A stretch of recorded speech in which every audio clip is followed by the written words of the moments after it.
ನಮಾಮಿ ಶಂಕರ ಸದಾಶಿವ ಸಮಾರಂಭಂ ಶಂಕರಾಚಾರ್ಯ ಮಧ್ಯಮಾಂ ಅಸ್ಮದಾಚಾರ್ಯ ಪರ್ಯಂತಂ ವಂದೇ ಗುರು ಪರಂಪರಾಂ ಶ್ರುತಿ ಸ್ಮೃತಿ ಪುರಾಣಾನಾಂ ಆಲಯಂ ಕರುಣಾಲಯಂ ನಮಾಮಿ ಭಗವತ್ಪಾದಂ ಶಂಕರಂ ಲೋಕಶಂಕರಂ.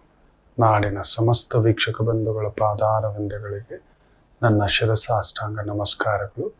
ಎಲ್ಲರಿಗೂ ಶುಭೋದಯ. ಮಾತೃದೇವೋ ಭವ. ಬನ್ನಿ ಇವತ್ತಿನ ಪಂಚಾಂಗ ಫಲ ನೋಡೋಣ. 29ನೇ ತಾರೀಕು ಮೇ 2025 ಗುರುವಾರ. ಶ್ರೀ ವಿಶ್ವಾವಸುನಾಮ ಸಂವತ್ಸರೇ ಉತ್ತರಾಯಣೆ ಗ್ರೀಷ್ಮ ಋತು ಜ್ಯೇಷ್ಠ ಮಾಸೆ ಶುಕ್ಲ ಪಕ್ಷದ ತೃತೀಯ ತಿಥಿ ಆರುದ್ರಾ ನಕ್ಷತ್ರ ಶೂಲಯೋಗ ತೈತುಲ ಕರ್ಣ. ಇವತ್ತಿನ ಪಂಚಾಂಗ ಫಲ. ದೇವಸ್ಥಾನದಲ್ಲಿ 3 ಪ್ರದಕ್ಷಿಣೆಯನ್ನ ಹಾಕಿಸ್ತಾರೆ. ಯಾಕೆ ಅನ್ನೋದು ತುಂಬಾ ಜನ ಗೊತ್ತೇ ಇಲ್ಲ. 3 ಬಾರಿ ಪ್ರದಕ್ಷಿಣೆ ಹಾಕೊಂಡು ಬನ್ನಿ ಅಂತಾರೆ. ಪ್ರತಿಯೊಂದಕ್ಕೂ ನಮ್ಮ ಒಂದು ವೈದಿಕ ಸಂಸ್ಕಾರದಲ್ಲಿ ಬಹುದೊಡ್ಡದಾದಂಥ ಅರ್ಥಗಳಿದ್ದಾವೆ. ಆದರೆ ಅದನ್ನು ಅನರ್ಥವಾಗಿ ತಿಳ್ಕೊಬಿಟ್ಟಿದ್ದಾವೆ. ಏನಕ್ಕೂ ಪ್ರದಕ್ಷಿಣೆ ಮಾಡಬೇಕು ನೋಡಿ, ದೇವ್ರಿಗೊಂದು 70 ಸುತ್ತ ಹಾಕ್ಬೋದಲ್ವಾ, 108 ಸುತ್ತ ಹಾಕ್ಬೋದಲ್ವಾ. ಮುಖ್ಯವಾಗಿ ಸ್ತ್ರೀಯರು ಉರುಳು ಸೇವೆಯೇ ಮಾಡಬಾರದು ದೇವರಿಗೆ. ಅಪ್ಪಿ ತಪ್ಪಿ ಕೂಡ ಬ್ರಹ್ಮಹತ್ಯ ದೋಷಕ್ಕಿಂತ ದೊಡ್ಡ ಶಾಪ ಅದು. ಬ್ರಹ್ಮಹತ್ಯ ಒಬ್ಬ ವೈದಿಕ ಸಂಹಾರ ಅಂತ ಒಂದು ರಾವಣಾಸುರ ಅಸುರ ಆತನ ಸಂಹಾರ ಆದ ಮೇಲೂ ಬ್ರಹ್ಮಹತ್ಯ ದೋಷ ನಿವಾರಣೆಗೆ ಒಂದು ಕಾರ್ಯ ಸಂಕಲ್ಪ ಮಾಡಿಸ್ತಾರೆ ಋಷಿಮುನಿಗಳು ರಾಮಚಂದ್ರ ಪ್ರಭುವಿಗೆ. ಯಾಕಂದ್ರೆ ಆತ ಬ್ರಹ್ಮಜ್ಞಾನಿ, ವೇದಾಂಗಗಳನ್ನ ತಿಳ್ಕೊಂಡಿದ್ದವ. ಆದರೂ ಅವನಲ್ಲಿ ಕೆಲವೊಂದು ಲೋಪ ಬುದ್ಧಿ ಇತ್ತು, ದುಷ್ಟ ಬುದ್ಧಿ ಇತ್ತು. ಸಂಹಾರ ಮಾಡಲೇಬೇಕಾಯ್ತು. ಆದರೆ ಒಬ್ಬ ವೈದಿಕ ಆತ, ಪರಮ ಶಿವಭಕ್ತ, ನಿತ್ಯ ತ್ರಿಕಾಲದಲ್ಲಿಯೂ ಸಂಧ್ಯಾವಂದನೆಯನ್ನು ಮಾಡತಕ್ಕಂಥವ, ಆ ಪರಮಾತ್ಮನಾದಂತಹ ಆ ಪರಶಿವನನ್ನೇ ಮೆಚ್ಚಿಸಿ ಆತ್ಮಲಿಂಗವನ್ನೇ ಭುವಿಗೆ ತಂದಂಥವ. ಅಂತ ಒಂದು ಶಿವಭಕ್ತನಾದಂಥ ರಾವಣಾಸುರ ಒಬ್ಬ ವೈದಿಕ ಸಂಹಾರವಿಲ್ಲ ಅಂತಾರೆ. ಮಾಡೋ ಹಾಗಿಲ್ಲ, ಆಗೋಯ್ತು, ಮಾಡಬೇಕಿತ್ತು. ಅಲ್ಲಿ ಸೃಷ್ಟಿ ನಿಯಮ ತಪ್ಪೇ. ಅದು ರಾಮರ ಲೆಕ್ಕಾಚಾರ. ರಾಮರೇನಾದ್ರೂ ಮಾಡ್ತಾರೆ, ನಿರ್ಧಾರ ತಗೋತಾರೆ ಅಂದ್ರೆ ಅದು ವೇದವೇ, ಅದ್ರ ಬೇರೆ ಮಾತಿಲ್ಲ. ಅದೇ ರೀತಿ ಎಷ್ಟೋ ಜನಕ್ಕೆ ಗೊತ್ತಿಲ್ಲ. ಸ್ತ್ರೀಯರು ತುಂಬಾ ಬಾರಿ ನೋಡ್ತಿರ್ತಾನೆ, ಉರುಳು ಸೇವೆ ಮಾಡ್ತಿರ್ತಾರೆ. ಅಮ್ಮ ತಾಯಂದ್ರ ನಿಮಗೆ ಗೊತ್ತಿಲ್ಲ, ಪರಶಿವ ಕೂಡ ಮೆಚ್ಚಲಾರ. ನಿಮ್ಮ ದೇಹ ಭೂಮಿಗೆ ತಾಕಬಾರದು. ಹಾಲು ಕುಡಿಸುವ ಈ ಒಂದು ಭಾಗ ಇದೆಯಲ್ಲ, ಅಮೃತ ಮಸ್ತು. ಇದು ನೆಲಕ್ಕೆ ಸೋಕಬಾರದು. ಅದು ಬಿಡಿ, ತುಂಬಾ ಜನ ಕೆಲವರು ಮಾಡ್ತಾರೆ, ಪಾದ ನಮಸ್ಕಾರ ಮಾಡಿಸ್ಕೊತಾರೆ. ಯಾವ ತಾಯಿ ಜೀವವೂ ಪಾದಕ್ಕೆ ನಮಸ್ಕಾರ ಹಾಕುವಾಗಿಲ್ಲ. ಪರಶಿವನ ಆಜ್ಞೆ ಅದು, ಶಿವನ ಆಜ್ಞೆ ಅದು. ನೀವು ಬಗ್ಗು ಹಾಗೆ ಇಲ್ಲ ಮಂದಿರ. ಒಂದು ಎದೆ ಹಾಲು ಕೊಟ್ಟು ಬೆಳೆಸಿದಂತಹ ಜಗನ್ಮಾತೆ ನೀವು. ಅನಸೂಯಾದೇವಿ ಪರಶಿವನಿಗೆ, ವಿಷ್ಣುವಿಗೆ, ಬ್ರಹ್ಮನಿಗೆ ಮಕ್ಕಳು ಮಾಡಿ ಹಾಲು ಕುಡಿಸಿದ್ದಂಥದ್ದು ಜಗನ್ಮಾತೆ. ಆ ಕಾರಣಕ್ಕೆ ಶಿವಶಾಸನ ಅದು. ತುಂಬಾ ಜನ ಕುತ್ಕೋಬಿಟ್ಟು ಕಾಲಿಗೆ ನಮಸ್ಕಾರ ಹಾಕಿ ಅಂತ ಹೇಳ್ಬಿಟ್ಟು ಅಲ್ಲೊಂದು ಜೋಳಿಗೆ ಇಟ್ಬಿಟ್ಟು ದುಡ್ಡು ದಕ್ಷಿಣೆನೂ ಹಾಕಿಸ್ಕೋತಾರೆ. ಇಲ್ಲವೇ ಇಲ್ಲ, ಯಾವ ಸ್ತ್ರೀಯೂ ಬಾಗಬಾರದು. ಇದು ತುಂಬಾ ನಿಮಗೊಂದು ಅಭಿಮಾನ ಇದೆ, ವಿಶ್ವಾಸ ಇದೆ, ಹೀಗನ್ನಿ ಸಾಕು. ನಿಮ್ಮ ತಂದೆ ತಾಯಿಗೆ ಬಿಟ್ಟು, ಅತ್ತೆ ಮಾವನವರಿಗೆ ಬಿಟ್ಟು, ನಿಮ್ಮ ಪತಿಗೆ ಬಿಟ್ಟು ಇನ್ಯಾರಿಗೂ ನೀವು ಪೂರ್ಣವಾಗಿ ಬಾಗಿ ಪಾದ ಮುಡ್ತೇನೆ, ಉರುಳು ಸೇವೆ ಮಾಡ್ತೇನೆ, ಇದು ಇಲ್ಲ. ಇನ್ನಷ್ಟು ಕಟ್ಕೊಂಡು ಬರ್ತೀರಿ. ನಮ್ಮ ದೇಹದಲ್ಲಿ ಅದೆಷ್ಟು ಕಾಯಿಲೆಗಳಿದಾವೋ, ಅಂಟು ವ್ಯಾಧಿಗಳು ಇನ್ನೆಷ್ಟಿದಾವೋ. ನೇರ ಹೇಳ್ತೇನೆ, ಬೇಜಾರು ಮಾಡ್ಕೋಬೇಡಿ. ಅಂಟು ಬುದ್ಧಿಗಳು, ವಿಕೃತಿ ಬುದ್ಧಿಗಳು ಇನ್ನೆಷ್ಟು ತುಂಬಿದಾವೋ, ಎಲ್ಲಿಂದ ಪ್ರಚೋದನೆ ಆಗುತ್ತೋ ಗೊತ್ತಾಗಲ್ಲ ನೀವು. ಅದಕ್ಕೆ ನನ್ನ ಸಂಸ್ಥೆಗೆ ಬಂದಾಗ ಅಲ್ಲೊಂದು ನಿಯಮ ಇದೆ, ಹತ್ರಕ್ಕೆ ಹೋಗ್ಬೇಡಿ, ಮುಖ್ಯವಾಗಿ ನಮಸ್ಕಾರ ಹಾಕ್ಲಿಕ್ಕೆ ಹೋಗ್ಬೇಡಿ, ಯಾರಿಗೂ ಒಪ್ಪಲ್ಲ. ಈಗಂತ ನಿಮ್ಗೆ ತುಂಬಾ ಆತ್ಮತೃಪ್ತಿ ಅಲ್ವಾ, ಇಲ್ಲಿ ಈಗ ಅನ್ಕೊಳ್ಳಿ, ಆತ್ಮಕ್ಕೆ ನಮಸ್ಕಾರ ಅಂತ ಹಿಂಗೆ ಮಾಡ್ಕೊಳ್ಳಿ ಅಂತ ಹೇಳ್ತಾರೆ. ನನಗ ನಿಜ ಹೇಳ್ಬೇಕಂದ್ರೆ ನಾವು ನಿಮಗೆ ನಮಸ್ಕಾರ ಮಾಡಬೇಕು. ನೀವು ನೋಡಿ, ಆಲಯದಲ್ಲಿ ನಮ್ಮ ಆಲಯದ ಒಂದು ಸಂಕಲ್ಪಗಳಿದ್ದಾವ. ಅಲ್ಲಿ ನೋಡಿ, ಅಲ್ಲೊಂದು ಇಬ್ಬರು ಪರಿವಾರ ದೇವರುಗಳಿರ್ತಾರೆ ಗರ್ಭಗುಡಿಯ ಹೊರಗಡೆ. ಅವ್ರು ಹೀಗೆ ನಿಂತಿರ್ತಾರೆ. ಏನ್ ಗೊತ್ತಾ, ಬಂದಿದ್ದೀರಾ ನಮ್ಮ ಭಗವಂತನನ್ನ ನೋಡ್ಲಿಕ್ಕೆ. ಅವರು ಕೂಡ, ಅವರಿಗೂ ಪೂಜೆ ಉಂಟು, ಅವರಿಗೂ ಸಂಕಲ್ಪ ಜಯ ವಿಜಯರ ತರ ಅವರು ನಿಂತಿರ್ತಾರೆ. ನಮಗ್ ನಮಸ್ಕಾರ ಮಾಡಿ ವೆಲ್ಕಮ್ ಮಾಡ್ತಿರ್ತಾರೆ ದೇವತೆಗಳು. ಅವರು ಬನ್ನಿ ಬನ್ನಿ ನಮ್ಮ ಹತ್ರ, ಭಗವಂತನ ದರ್ಶನ ಮಾಡ್ಕೊಂಡು ಹೋಗಿ ಪರಿಪೂರ್ಣವಾಗಿ ಅಂತ. ಆ ಭಗವಂತ ಕೂಡ ಚಿದಾನಂದಮಯವಾಗಿ ಚಿನ್ಮುದ್ರೆಯಲ್ಲಿ ಹಿಂಗಿರ್ತಾರೆ. ನೀವು ನೋಡಿ, ಅದರ ಅರ್ಥ ಏನ್ ಗೊತ್ತಾ, ಬಂದಿದೀಯ ಮಗು ಅನ್ನತಕ್ಕಂಥದ್ದು. ಭಗವಂತನಿಗೆ ಕೂಡ ಇಷ್ಟೇ. ಪುರುಷರು ಮಾಡಬಹುದು, ತೊಂದರೆ ಇಲ್ಲ. ಯಾವ ಸ್ತ್ರೀಯು ಹಾಲು ಕುಡಿಸುವ ಅಮೃತ ಮಸ್ತು ನೀವು ಭಾಗವಾಗೇ ಇಲ್ಲ. ಭೂಮಿ ಸ್ಪರ್ಶ ನಿಮ್ಮ ದೇಹ ಆಗುವಾಗಿಲ್ಲ. ಉರುಳು ಸೇವೆಗಳೆಲ್ಲ ಇನ್ಮೇಲೆ ಮಾಡೋದು ಅಂತ ಒಂದು ಎಡವಟ್ಟುಗಳು ಮಾಡಬೇಡಿ. ಇಲ್ಲವೇ ಇಲ್ಲ. ಉರುಳು ಸೇವೆ ಒಪ್ಕೊಂಡಿದ್ದಾನೆ ಗುರುಗಳೇ, ಇಲ್ಲ. ದೇವಸ್ಥಾನಕ್ಕೆ ನಾನು 108 ಪ್ರದಕ್ಷಿಣೆ ಆಗ್ತೇನೆ, ಅದು ನಿಮ್ಮ ಇಷ್ಟ, ನಿಮ್ಮ ದೇಹ ದಂಡನೆಗೆ ಮಾಡ್ಕೊಳ್ಳಿ. ದೇವರಿಗೆ ಮಾಡಬೇಕಾಗಿರುವುದು 3 ಪ್ರದಕ್ಷಿಣೆಯೇ. ತುಂಬಾ ಜನ ಗೊತ್ತಿಲ್ಲ. 100 ಹಾಕು, 48 ಹಾಕು, 58 ಹಾಕು. ದೇವರೇ ಬೇಜಾರಾಗ್ಬಿಡ್ತೀನಿ. ನಿನ್ನ ಹತ್ರ ಎಷ್ಟೊತ್ತು ನೋಡ್ತೇನೆ ಕುತ್ಕೊಳ್ಳೋದು, ಬೇರೆಯವ್ರು ನೋಡೋ ಕೆಲ್ಸಗಳಿದೆ, ಎದ್ವಾಗ ನೀನು ಬೇರೆಯವ್ರಿಗೆಲ್ಲ ಅಡ್ಡ ಪಡಿಸ್ತಿದ್ಯಾ ಅಂತ ಹೇಳ್ತೆ. ಪ್ರದಕ್ಷಿಣೆ ಆಗ್ತಾ ಬರ್ತಿದ್ದೆ, ಬೇರೆಯವ್ರೆಲ್ಲ ಹಿಂಗ್ ನಿಲ್ತಿರ್ತಾರೆ ಭಗವಂತನ ದರ್ಶನ ಮಾಡೋಕೆ. ನೀವು ಅಡ್ಡ ಬರ್ತಲೇ ಇದ್ರೆ ಇನ್ನೊಬ್ಬರ ದರ್ಶನ ಪ್ರಾಪ್ತಿಯನ್ನು ಕಿತ್ತುಕೊಂಡಂತ ದೋಷ ಬರುತ್ತೆ. 100% ಹೇಳ್ತಾನೆ, ನೆನ್ಪಿಟ್ಕೊಳ್ಳಿ, ನೀವು ಒಂಟಿಯಾಗಿ ಬದುಕಬೇಕಾಗುತ್ತೆ. ಒಂಟಿಯೇ ನೀವು, ಎಲ್ಲರೂ ಇದ್ದು ಒಂಟಿಯಾಗಿ ಬದುಕಬೇಕಾದಂತ ಶಾಪಗಳು ನೀವು ಗಮನಿಸಿ ನೋಡಿ, ನಿಮಗೆ ಗೊತ್ತಿಲ್ಲ. ಪ್ರತಿ ತಿಂಗಳು ಕೆಲವರು ಅಡ್ಡ ಹಾಕೋಗ್ಬಿಡ್ತಾರೆ ದೇವಸ್ಥಾನಗಳು ಹೋಗ್ಬಿಟ್ಟು, ಪುಣ್ಯಕ್ಷೇತ್ರ, ತೀರ್ಥಕ್ಷೇತ್ರ. ನಾನು ಮಹದೇಶ್ವರನ ಬೆಟ್ಟಕ್ಕೆ ಪ್ರತಿ ಅಮಾವಾಸ್ಯೆ ಬೆಳಿಗ್ಗೆಗೆ ಇರ್ತಾನೆ, ಅರುಣಾಚಲೇಶ್ವರ ಬೆಟ್ಟಕ್ಕೆ ಪ್ರತಿ ಹುಣ್ಣಿಮೆಗೆ ಇರ್ತಾನೆ. ಇವ್ರ ಮನೆ ಬಂಗಾರ ಆಗೋಗ ಏನೂ ಊರ್ಜಿತ ಆಗಿಲ್ಲ. ನಾನು ಮೊನ್ನೆ ಒಬ್ರಿಗೆ ಹೇಳಿ ಬೈದೆ, ನಾನು ಏನ್ ಮಾಡ್ತಿದ್ಯಾ ಗುರುಗಳಂತ. ಇಲ್ಲ, ಹುಣ್ಣಿಮೆ ಹೋಗ್ಲಿಲ್ಲ ಅಂದ್ರೆ ನನ್ಗೆ ಮನಸ್ಸು, ಇಲ್ಲಿರೋ ಶಿವನಿಗೆ ಹೋಗೋ, ನಿಮ್ ಮನೇಲಿರೋ ಶಿವನಿಗೆ ಯಾವತ್ತಾದ್ರೂ ನಮಸ್ಕಾರ ಮಾಡಿದ್ಯಾ ಅಂತ. ನಮ್ಮ ಮನೇಲಿ ಇಲ್ಲಿ ಶಿವ ಇದೆ, ನಿಮ್ಮ ಅಪ್ಪ ಏನಿಗೆ ಮಾಡಿದೀಯನೋ ಇಲ್ವಲ್ಲ. ನೆನೆಸ್ಕೊಂಡು ಅವ್ರ ಹೆಸರಲ್ಲಿ ಇದ್ದಾಗಂತೂ ಮಾಡ್ಲಿಲ್ಲ, ಹೋಗ್ಲಿ ಹೋದ್ಮೇಲೆ ಆದ್ರೂ ನೆನೆಸ್ಕೊಳ್ಳೋಕೆ ಅಲ್ಲೊಂದು ದೀಪ ಹಚ್ಚಿದೀಯನೋ, ಹಚ್ಚಿ ಒಂದಿಬ್ಬರಿಗೆ ಒಂದು ಪ್ರಸಾದ ಕೊಟ್ಟಿದೆ, ತುಂಬಾ ಆತ್ಮೀಯ. ಹಾಗೆ ಬೈದಿದ್ದಾನೆ. ಬದುಕಿದ್ದಾಗಂತಲೂ ಅಪ್ಪಯ್ಯನಿಗೊಂದು ಊಟ ವಸತಿ ವ್ಯವಸ್ಥೆ ಮಾಡಿಸ್ಕೊಡ್ಲಿಲ್ಲ. ಹೋದ್ಮೇಲೆ ಆದ್ರು ಹುಣ್ಣಿಮೆ ಹೋಗ್ಬಿಟ್ಟು ಅರುಣಾಚಲ ಬೆಟ್ಟದಲ್ಲಿ ಹೋಗ್ಬಿಟ್ಟು ಹುಣ್ಣಿಮೆ ದರ್ಶನ, ಶಿವ ದರ್ಶನ ಖಂಡಿತ ಏನು ಸಿಗೋಲ್ಲ. ಹೇಳಿದ್ರೆ ಅದಕ್ಕೆ ಹಿಂಗ್ ನಿಂತಿದ್ದೀಯಾ ನೀನೊಂದ್ ಕಡೆ, ನಿನ್ನ ಹೆಂಡತಿ ಒಂದ್ ಕಡೆ, ಮಕ್ಕಳದೊಂದು ದಿಕ್ಕು ದಿವಾನ ಆಗಿ ನಿಂತಿದೆ. ಈ ತರದ್ದಾಗುತ್ತೆ, ಈ ತರದ್ದು ಎಷ್ಟೋ ನಿದರ್ಶನಗಳನ್ನ ನಾನು ನಿಮಗೆ ಕೊಡಬಲ್ಲೆ ಮಕ್ಕಳೇ. ಇನ್ನೊಬ್ಬರ ದರ್ಶನ ಕಿತ್ತುಕೊಂಡರೆ ನೆನಪಿಟ್ಟುಕೊಳ್ಳಿ, ಇದ್ದೂ ಇಲ್ಲದಂತ ದರಿದ್ರತೆಗೆ ಒಳಗಾಗ್ತೀರಿ. ಬಡತನ ಬೇರೆ, ದರಿದ್ರತೆ ಬೇರೆ. ಇದ್ದಿದ್ದು ಅನುಭವಿಸೋಕ್ ಬಿಡಲ್ಲ, ಮಕ್ಕಳ ಜೊತೆ ಆನಂದವಾಗಿರೋಕ್ ಬಿಡಲ್ಲ, ಹೆಂಡತಿ ಜೊತೆ ಸುಖವಾಗಿರೋಕ್ ಬಿಡಲ್ಲ. ಈ ರೀತಿ ಇರುತ್ತೆ. ಯಾವುದೇ ಕಾರಣಕ್ಕೂ ಯಾವುದೇ ಪುಣ್ಯಕ್ಷೇತ್ರ, ತೀರ್ಥಕ್ಷೇತ್ರ ದರ್ಶನಕ್ಕೆ ಹೋದ್ರೆ ಈಗ ಫ್ರೀ ಬಸ್ ಬೇರೆ ಬಿಟ್ಟಿದ್ದಾರೆ ನಮ್ದೋರೆ, ಹೋಗ್ರಿ ಅಂತ. ಗಂಡನ್ ಬಿಟ್ಬಿಟ್ಟು ಮಕ್ಕಳನ್ನ ಬಿಟ್ಬಿಟ್ಟು ನೀವು ಹೋಗ್ಬಿಟ್ಟು ಪ್ರತಿ ಬಸ್ ಹತ್ತು ಸುತ್ತು ಬಿಟ್ಟು ದೇವ್ರು ನಿಮ್ಮ ಹಿಂದ್ಗಡೆ ಹಾಗಿದ್ರೆ ನೆನಪಿಟ್ಕೊಳ್ಳಿ. ನಮ್ ಗುರುಗಳು ತುಂಬಾ ಚೆನ್ನಾಗಿ ಹೇಳೋರು, దండాలు పెట్టే భక్తుడికి భగవంతుడు ಅನುಗ್ರಹಮಯ್ಯೇದುಂಡಿಂಟೆ.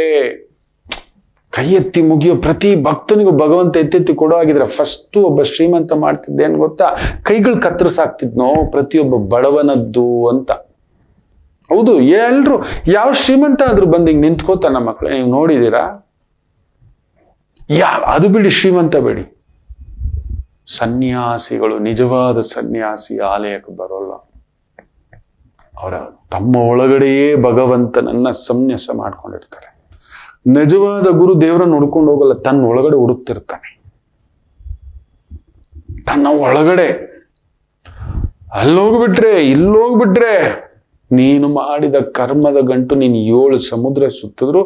ಹೌದು, 7 ಸಮುದ್ರಗಳ ಸ್ನಾನ ಮಾಡ್ತಿದ್ದಂತ ವಾಲಿನ ಬಿಡ್ಲಿಲ್ಲ, ರಾಮರ ಒಂದೇ ಬಾಣ ಹೊಡೆದು ಬಿಸ ಹೋಗ್ಬಿಡ್ಬೇಕಿತ್ತಲ್ಲ ಅವನ ಪಾಪಗಳು. ಮುಳುಗ್ ಬರ್ತಿದ್ದ ಅಲ್ವಾ, ನಿತ್ಯ ಸಂಧ್ಯಾ ವಂದನ ಅವನು. ಒಂದು ಧುಮುಕಿ ಇನ್ನೊಂದು ಧುಮುಕಿ ಸೂರ್ಯೋದಯಕ್ಕೆ ಮೊದಲು ಸಪ್ತ ಸಮುದ್ರಗಳ ಸ್ನಾನ, ಕಡಿಮೆ ಅಂದ್ರೂ 3 ಇಲ್ಲ 4 ಸಮುದ್ರ ಸ್ನಾನ ಮಾಡ್ತಿದ್ದಂತೆ. ಏನ್ ಪ್ರಯೋಜನ? ತಮ್ಮನನ್ನ ಹೊರಗಡೆ ಹಾಕಿ ತಮ್ಮನ ಹೆಂಡತಿಯನ್ನ ಭೋಗಿಸಿ ತನ್ನ ಬಲ ಅಧಿಕಾರ ಖುದ್ದು ಕೃಷ್ಣರ ಜೊತೆ ಬೀಗತನ ಇಟ್ಕೊಂಡ ದುರ್ಯೋಧನ ಏನಾಗೋದ ಮಕ್ಕಳೇ? 18 ದಿನ ಅವನ ಸಾಮ್ರಾಜ್ಯ ಅಧಪತನ. ಇಷ್ಟಕ್ಕೂ ಕೃಷ್ಣರು ಆತನಿಗೆ ಬೀಗರಾಗ್ಬೇಕು, ಸಂಬಂಧಿಗಳಾಗ್ಬೇಕು, ಮಗ ಸೊಸೆ ಈ ಥರ ಕೊಟ್ಕೊಂಡಿದ್ದಾರೆ. ನೆನ್ಪಿಟ್ಕೊಳ್ಳಿ, ತುಂಬಾ ಜನಕ್ಕೆ ಗೊತ್ತಿಲ್ಲ. ಭಗವಂತ ನಾನು ಕೊಟ್ಟಿದ್ದೀನೋ ನನ್ನ ಬೀಗನ ಒಳಗೆ ಸಾಯಿಸ್ಬೇಡ, ಅವೆಲ್ಲ ನೋಡಲ್ಲ ಭಗವಂತ. ತಪ್ಪೇ ಗೊತ್ತಿಲ್ಲದೆ ನೀವು ಓಡೋದು ಮಾಡೋದೆಲ್ಲ ಅನಾಚಾರ. ಮನೆ ಮುಂದೆ ಬೃಂದಾವನ ಅಂತ ಹೇಳ್ಬಿಟ್ಟು 108 ಪ್ರದಕ್ಷಿಣೆ, ದೇವ್ರ ಪ್ರದಕ್ಷಿಣೆ, ಮೆಟ್ಲು ಎತ್ಕೊಂಡು ಹೋಗ್ತೀನಿ. ಇವೆಲ್ಲ ಏನೋ ಮಾಡಬೇಡಿ, ಮಾಡೋ ಕೆಲಸ ಮಾಡಿ. ನೀವು ಯಾವತ್ತಾದ್ರೂ ಟಾಟಾ, ಅಂಬಾನಿ, ಅದಾನಿ, ಬಿರ್ಲಾ ಇವರೆಲ್ಲ ದೇವಸ್ಥಾನಗಳು ಸುತ್ತಾ ಕೂತ್ಕೊಂಡಿರೋದು ನೋಡಿದ್ದೀರಾ? ಮೊನ್ನೆ ಒಂದು ಮ್ಯಾಚಲ್ಲಿ ನೋಡಿದೆ. ತಾಯಿ ಜೀವ ನೀತಾ ಅಂಬಾನಿ ಸಾವಿರಾರು ಮಕ್ಕಳು, ಅಲ್ಲೊಂದು ವೈಕ್ಲಬ್ದ ಇರೋ ಮಕ್ಕಳನ್ನ ಕರ್ಕೊಂಡು ಬರುತ್ತೆ. ಅದಕ್ಕಿಂತ ಪುಣ್ಯ ಕಾರ್ಯವಿಲ್ಲಪ್ಪ, ಅದಕ್ಕಿಂತ ದೈವ ಕಾರ್ಯ ಇಲ್ಲಪ್ಪ, ಅದಕ್ಕಿಂತ ಚೈತನ್ಯ ಕಾರ್ಯ ಇಲ್ಲಪ್ಪ. ಇಲ್ಲ, ನಾವು ಮಾತ್ರ ಫ್ರೀ ಬಸ್ ಬಿಟ್ಟಿದ್ದಾರೆ, ತಗೋ ಅತ್ತೆ ಮಾವನ ಮನೇಲಿ ಹಾಕು, ಅಮ್ಮ ಅಪ್ಪನ ಮನೇಲಿ ಹಾಕು, ಬಸ್ ಹತ್ತು, ಸುತ್ತು ಯಾವ ದೇವಸ್ಥಾನಕ್ಕೆ ಹೋದ್ರು ತುಂಬ್ಕೊಬಿಟ್ಟಿದ್ದಾರೆ. ನಮಗೆ ನೆಮ್ಮದಿಯಾಗಿ ಕೆಲವೊಂದು ದರ್ಶನಗಳು ಮಾಡ್ಕೊಂಡು ಬರ್ತಿದ್ರು ಎಷ್ಟೋ ಜನ. ಇವತ್ತು ಅದು ಇಲ್ದಿದ್ದಾಗ ಆಗ್ಬಿಟ್ಟಿದೆ. ಸರ್ಕಾರ ಮಾಡಿಟ್ಟಿದೆ, ದೊರೆ ಮಾಡಿಟ್ಟಿದೆ, ನಿಜವೇ ಆ ಪಾರ್ಟಿಯ ತುಂಬಿಕೊಂಡು ಹೋಗೋದು ಫ್ರೀ ಬಸ್ಸು ಅಂತ ಹೇಳಿಬಿಟ್ಟು ಇಲ್ಲಿರೋ ಮನೆಯಲ್ಲಿರೋ ದೇವರಿಗೆ ದೀಪ ಹಚ್ಚಿದೆ, ಮನೆಯಲ್ಲಿರೋ ದೇವರಿಗೆ ಊಟ ಹಿಡಿದೆ, ನೈವೇದ್ಯ ಹಿಡಿದೆ, ಪ್ರಸಾದ ಕೊಡದೆ, ಅವನಿಗೊಂದು ಸ್ನಾನ ಮಾಡಿಸಿದೆ ಅಂದ್ರೆ ನಿಮ್ಮ ತಂದೆ ತಾಯಿಗೆ, ನಿಮ್ಮ ಅತ್ತೆ ಮಾವನಿಗೆ ಅಲ್ಲಿ ಹೋಗಿ ಬಂದ್ಬಿಟ್ರೆ ಆಗ್ಬಿಡುತ್ತೆ. ಅದಕ್ಕೆ ನಮ್ಮ ದೊಡ್ಡ ಗುರುಗಳು ಹೇಳೋದು,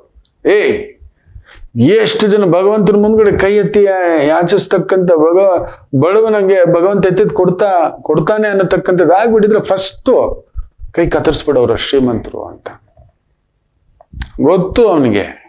ಕಾಯಕವೇ ಕೈಲಾಸ. ನಾನು ದುಡಿತ ಕರೆಕ್ಟ್ ಇದೆ, ನಾನು ದುಡಿತೇನೆ, 100 ಜನಕ್ಕೆ ಅನ್ನ ಹಾಕ್ತೇನೆ, ಯಾವಾಗ್ಲೂ ನನ್ನ ಮನಸ್ಸಿಗೆ ಸಂತೃಪ್ತಿ ಆದಾಗ ಬಂದು ಭಗವಂತನ ಹೆಸರಿನಲ್ಲಿ ಒಂದು ಅನ್ನದಾನ ಏನೋ ಒಂದು ಸಂಕಲ್ಪ ಮಾಡಿ ಒಂದು ಕುಟುಂಬ ಸಮೇತ ದರ್ಶನ ಮಾಡ್ಕೊಂಡು ಹೋಗ್ತೇನೆ. ನೀವು ನೋಡಿ, ಅಂಬಾನಿ ದಿನಾ ಹೋಗ್ತಾರಾ? ಹಾಗಾದ್ರೆ ಶ್ರೀನಿವಾಸ ಹತ್ರನೇ ಕುತ್ಕೊಂಡ್ಬಿಡ್ಬೇಕು. ಅದಾನಿ ಅಂಬಾನಿ ಎಲ್ಲ ವರ್ಷಕ್ಕೊಮ್ಮೆನೋ 2 ವರ್ಷಕ್ಕೊಮ್ಮೆನೋ 3 ವರ್ಷಕ್ಕೊಮ್ಮೆನೋ ಕುಟುಂಬ ಸಮೇತ ಹೆಂಗ್ ಬಂದು ದರ್ಶನ. ಅದು ಈಗ ಮೆಡಿಯಾವ್ರು ದೊಡ್ಡದಾಗ್ಬಿಟ್ಟಿದ್ದಾರೆ, ಅದರಿಂದ ಹೆಂಗೋ ಒಂದು ಫೋಟೋ ಸಿಕ್ಕಾಕೊಂಡ್ಬಿಡುತ್ತೆ, ಬಂದಿದ್ರಂತೆ ಹಂಗಂತೆ ಹಿಂಗಂತೆ. ಅವರಿಗೆ ಕಾಯಕವೇ ಕೈಲಾಸ.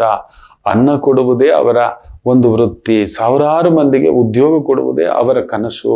ಅದಕ್ಕೆ ಅವ್ರು ಇನ್ನೂ ಬೆಳೀತಿರೋದು. ಮಾಡೋದೆಲ್ಲ ಬಿಟ್ಟು ಮಾಡಬಾರ್ದನ್ನು ಮಾಡಕ್ ಹೋದ್ರೆ ಹೀಗೆ ಆಗೋದು. 99% peoples are doing like that. ಈ ಸ್ಮಾಲ್ ಮಿಸ್ಟೇಕ್ಸ್ ನಿಜವಾಗ್ಲು ಭಗವಂತನ ಸಾನ್ನಿಧ್ಯಕ್ಕೆ ಭಕ್ತಿಯಿಂದ ಹೋಗ್ಬೇಕು. ಇಲ್ಲ ಇರೋ ಮರೋ ಮೈ ಮೇಲೆ ಬಂಗಾರೆಲ್ಲ ಹಾಕೊಂಡು ಹೋಗೋದು, ಬಾಡಿಗಾರ್ಡ್ಗಳ ಸಮೇತ ಹೋಗೋದು, ಏನೇನೋ ಮಾಡತಕ್ಕಂಥದ್ದು, ಇದೆಲ್ಲ ಆಗ್ಬಿಟ್ಟಿದೆ ಮಕ್ಕಳೇ.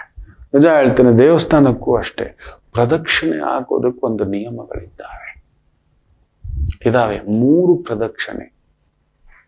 ಇಲ್ಲ 3 ಪ್ರದಕ್ಷಿಣೆ ಹಾಕ್ಲಿಕ್ಕೆ ಆಗೋಲ್ಲ, ನಿಂತ ಜಾಗದಲ್ಲಿಯೇ 3 ಪ್ರದಕ್ಷಿಣೆ ಹಾಕಿ ಅನ್ನತಕ್ಕಂಥದ್ದು ಹೇಳುತ್ತೆ ನಮ್ಮ ವೈದಿಕ ಧರ್ಮದಲ್ಲಿ. ಏನಕ್ಕೆ ಗೊತ್ತಾ? 3 ಪ್ರದಕ್ಷಿಣೆ. ನಿನ್ನನ್ನು ಅರತಿಕೋ ಅನ್ನತಕ್ಕಂಥದ್ದು. 3ರ ಗಂಟು ಎಷ್ಟು ಚೆನ್ನಾಗಿ ಹೇಳ್ಕೊಡ್ತಾರೆ ಅಂದ್ರೆ, ನಿನ್ನ ತಮೋ ಗುಣವನ್ನ, ಮೊದಲನೇ ಗುಣ ತಮೋ ಗುಣವನ್ನ ಬಿಡು. ನಿನ್ನ ಆಲಸ್ಯ, ಸೋಮಾರಿತನ, ನಿದ್ರಾಭಾವ, ಏನ್ ಮಾಡಿದ್ರು ಬಿಡೋ ಮಾಡೋಣ, ಶುದ್ಧ ಸೋಮಾರಿ ಅವನು. ಭಗವಂತ ಸಮರ್ಪಿಸ್ತದೆ. ನನ್ನಲ್ಲಿರೋ ತಮೋ ಗುಣ ತೆಗೆದು ಬಿಡು ಸ್ವಾಮಿ. ಅಪನಂಬಿಕೆ, ಎಲ್ರ ಮೇಲೂ ಅಪನಂಬಿಕೆ, ಯಾವ ಕಾರ್ಯದ ಮೇಲೂ ಅಪನಂಬಿಕೆ. ಅದಾಗ್ಬಿಡುತ್ತಾ, ನಡೆದು ಬಿಡುತ್ತಾ, ನೀನ್ ಗೆದ್ದು ಬಿಡ್ತೀಯಾ, ನೀನ್ ಮಾಡಿಬಿಟ್ರೆ ಈ ಥರ ತಾನು ಮಾಡೋದು ಅಪನಂಬಿಕೆ. ಬೇವ್ರವ್ನು ಮಾಡೋದಂತೂ ಇದ್ದಿದ್ದು, ಅವನ್ ಮಾಡ್ದ ಬಿಡೋ ಅವನು. ಇದೇ ತಮೋಗುಣ ಅಂದ್ರೆ.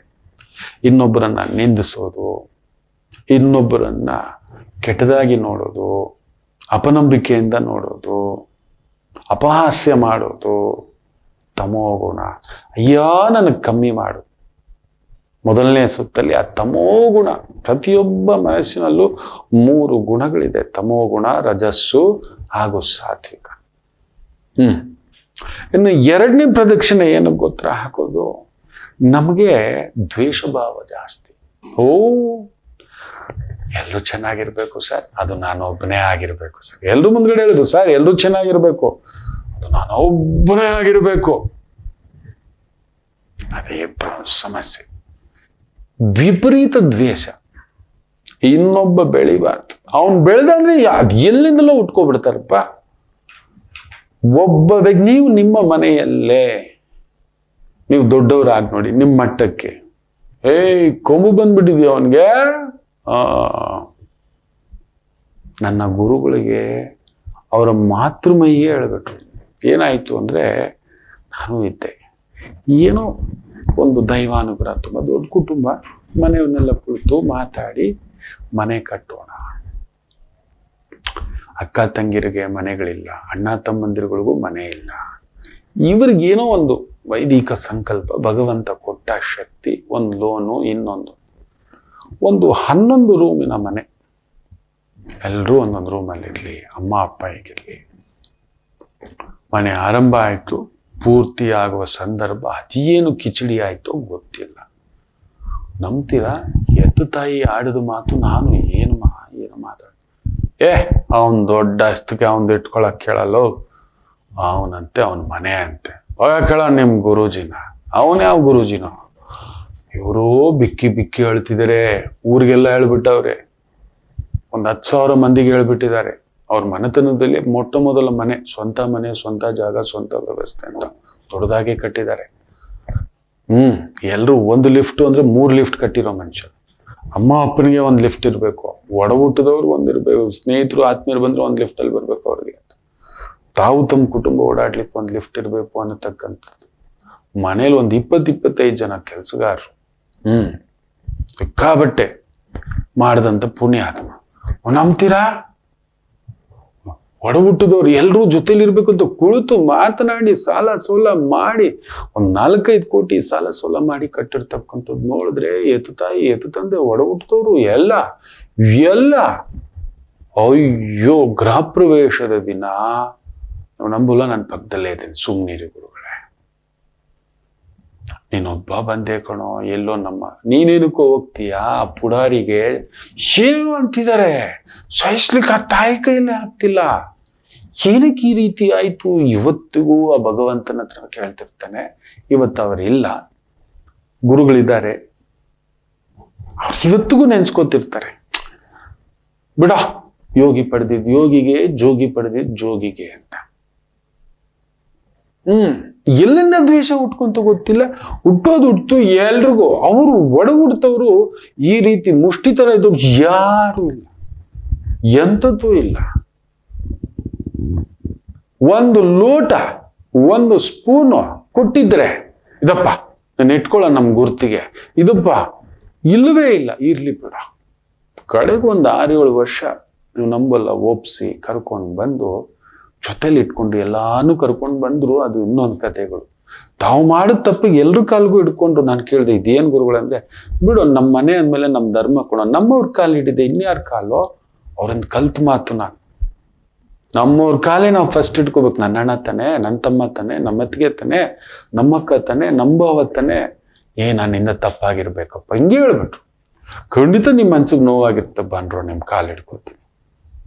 ಹೇಳಿ ಒಪ್ಸಿ ಕರ್ಕೊಂಡು ಬಂದು ಎತ್ತು ತಾಯಿಗೂ ತಾವು ಮಾಡಿರ್ಲಿಲ್ಲ. ನಾನು ಹೇಳಿದೆ, ಇಲ್ವಲ್ಲ ಗುರುಗಳೇ, ತಪ್ಪೇ ಇಲ್ವಲ್ಲ ಗುರುಗಳೇ. ಇರ್ಲಪ್ಪ, ಎತ್ತವ್ರ ಕಾಲು ಇಟ್ಕೊಂಡು ತಪ್ಪೇನೆಲ್ಲ ಒಡಬಿಡ್ತವ್ರು, ಬಿಡ, ಚಿಕ್ಕವ್ರದ್ದು ಇರ್ಲಿ ಬಿಡ, ಪರವಾಗಿಲ್ಲ,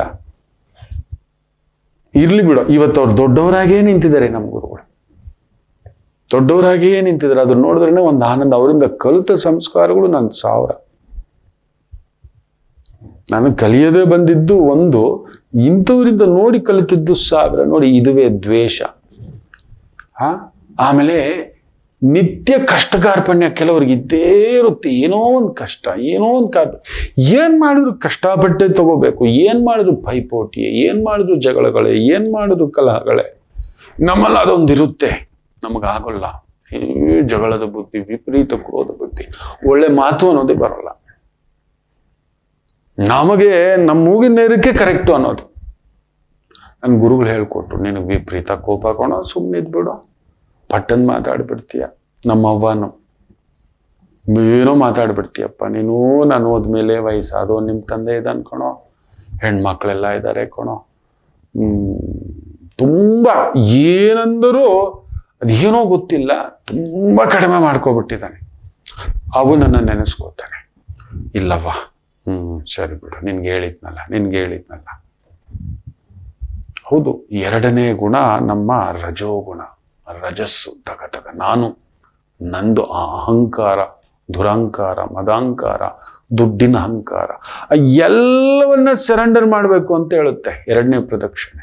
ಭಗವಂತನಿಗೆ ನೆನ್ಪಿಟ್ಕೊಳ್ಳಿ, ಭಗವಂತನಿಗೆ ಎರಡನೇ ಪ್ರದಕ್ಷಿಣೆ ಹಾಕೋದು ನಮ್ಮ ರಜೋಗುಣವನ್ನ ಸರೆಂಡರ್ ಮಾಡೋದು. ನಮ್ಮಲ್ಲಿ ಅಷ್ಟದೊಂದು ಇದೆ ಮಕ್ಕಳೇ, ನನಗಂತೂ ಜಾಸ್ತಿಯೇ. ಹೌದು, ನಿಮಗೆ 4 ಆಣೆ ಇದ್ರೆ ಅದು 400 ಆಣೆ ಇರುತ್ತೆ. ನೀವು ನೆನ್ಪಿಟ್ಕೊಳ್ಳಿ, ನೀವು ₹1,00,000 ಕದ್ರೆ ಅಡಿಕೆ ಬಾರದಷ್ಟು ನಿಮಗೆ ನೋವು ಕೊಡ್ತಾನೆ ಭಗವಂತ. ನಾನು ಅಡಿಕೆ ಕದ್ರೆ 1,00,000 ಬಾರದಷ್ಟು ನೋವು ಕೊಡ್ತಾನೆ. ಹೌದು, ಎಲ್ಲ ತಿಳಿದು ಇಷ್ಟು ಜನಗಳ ಜೊತೆ ನಿನ್ಗೆ ಯಾಕೋ ಕರ್ಕೊಂಡು ಹೋದೆ, ಈ ಗೌರವ ಯಾಕೋ ಕೊಡಿಸ್ದೆ, ಪ್ರೀತಿ ಯಾಕೋ ಕೊಡಿಸ್ದೆ, ಈ ಅನುಬಂಧ ಯಾಕೋ ಕೊಡಿಸ್ದೆ, ಇಂಥ ಮಹಾ ತತ್ವ ಸಿದ್ಧಾಂತಿಗಳ ಜೊತೆ ಎಲ್ಲ ಯಾಕೋ ಓಡಾಡಿಸ್ದೆ, ಏನೋ ನೀನು ಮಾಡ್ಬೋದಾ ಅಂತಾನೆ. ನಿಜವೇ ಅಯ್ಯ ಕ್ಷಮಿಸು ಅನ್ನತಕ್ಕಂಥದನ್ನ ಆ ರಜೋಗುಣವನ್ನ ಬಿಡಬೇಕು. ಎರಡನೇ ಪ್ರದಕ್ಷಿಣೆಯಲ್ಲಿ ಅದಷ್ಟು ಕಡಿಮೆ ಮಾಡ್ಕೊಳ್ಳೋ ಶಕ್ತಿ ಕೊಡು ಮಗು ಸ್ವಾಮಿ, ಕಡಿಮೆ ಮಾಡೋ ಶಕ್ತಿ ಕೊಡು, ನನ್ನನ್ನು ಆಶೀರ್ವದಿಸು, ಈ ಗುಣಗಳನ್ನ ಕಡಿಮೆ ಮಾಡು ಅಂತ ಹೇಳಿ ಪ್ರದಕ್ಷಿಣೆ ಹಾಕ್ಬೇಕಂತೆ ಭಗವಂತ. ಇನ್ನೊಂದಿದೆ, ಮನುಷ್ಯನಿಗೆ ಅತ್ಯಂತ ಹೆಚ್ಚಾಗಿರ್ಬೇಕಾಗಿರೋದು ಸಾತ್ವಿಕ ಗುಣ ಅಂತಾರೆ. ಬಟ್ ಅದು ಹೆಚ್ಚಾದ್ರೂ ತಪ್ಪು ಅಂತ ಹೇಳುತ್ತೆ ನಮ್ಮ ವೈದಿಕ. ನಾನು ಯಾರು ಗೊತ್ತಾ, ಆ ದೇವಸ್ಥಾನದಲ್ಲಿ ನೀನು ನೋಡ, ಗಂಟೆ ಮೇಲೆ ನಮ್ಮ ಮನೆಯವರ ಹೆಸರಿದೆ ಕಣಲೋ, ಗಂಟೆ ಶಂಕರ ಗೊತ್ತಾ. ನಾವು ಯಾವ ದೇವಸ್ಥಾನಕ್ಕೆ ಹೋದ್ರೆ ಗಂಟೆ ಕೊಡೋದು, ಅದ್ರ ಮೇಲೆ ಒಂದು ಹೆಸರು ಕೆತ್ಸಿ ಕೊಡೋದು, ಹೊಡೆದವರೆಲ್ಲ ಗಂಟೆ ಶಂಕರ. ಇಂಥ ಒಂದು ಮಾಡೋ ಒಂದು ಸಾತ್ವಿಕ ಕೆಲಸದಲ್ಲೋ, ಗುಡಿ ಕಟ್ಟಿಸ್ದವ್ನು ಯಾರು ಗೊತ್ತಾ, ಆ ಗೋಪುರ ಕಟ್ಟಿಸ್ದವ್ನು ಯಾರು ಗೊತ್ತಾ, ಆ ಪೂಜೆ ಮಾಡಿಸ್ದವ್ನು ಯಾರು ಗೊತ್ತಾ.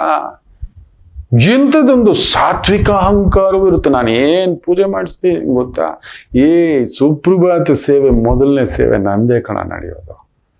ದಸರಾ ಹಬ್ಬದಲ್ಲಿ ಮೊದಲನೇ ಪೂಜೆ ನಂದು, ಆ ಅಮ್ಮನಿಗೆ ಅಲಂಕಾರ ನಂದೇ ಮೊದಲು.